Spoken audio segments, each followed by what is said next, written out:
Agile sprints in less than 3 minutes. Let's go. Sprints are a concept from the Agile framework Scrum. They are a repeating period of time from 1 to 4 weeks where teams commit to and complete their work. Now, on the surface, it's a simple concept, but there was actually a lot of science and research that went into designing sprints, and the benefits for teams and organizations are huge. Now, when combined with other Scrum concepts, sprints enable significant productivity gains by eliminating inefficiencies and common pain points. Now, prior to sprints, managers would tell their teams what to work on.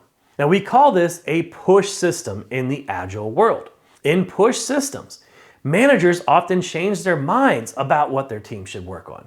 And managers in these systems also tend to ask their teams to work on multiple things at once so that they can show progress. Now, these practices are extremely inefficient and they frustrate teams and customers. But sprints solve these problems by creating what we call a pull system. Instead of managers telling the team what to work on, the team selects their own work during a sprint planning session at the beginning of the sprint.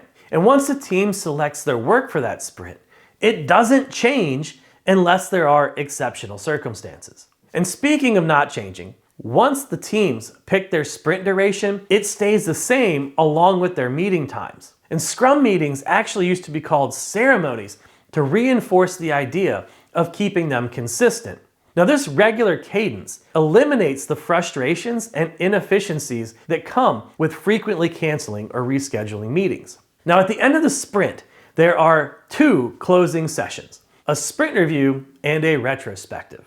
The sprint review is product focused. Teams invite stakeholders to provide feedback on the work that they completed and discuss what to build next. And the retrospective is a closed event where the team discusses how to become more efficient and picks the next challenge to solve. Now, another major change that sprints introduce is the idea of iterative development. Now, prior to Agile, most teams would do all of their design, and then all of their development, and then all of their testing. Now, sprints require that teams complete design, development, and test within the sprint. Now, this shift makes development more efficient and allows for faster feedback, which reduces rework.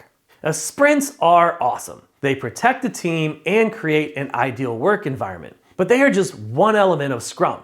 And just like you can't put wings on a bus and turn it into an airplane, you can't just adopt sprints without the rest of Scrum. If you'd like to learn more about Agile, Scrum, and sprints, be sure to subscribe. See you in the next one.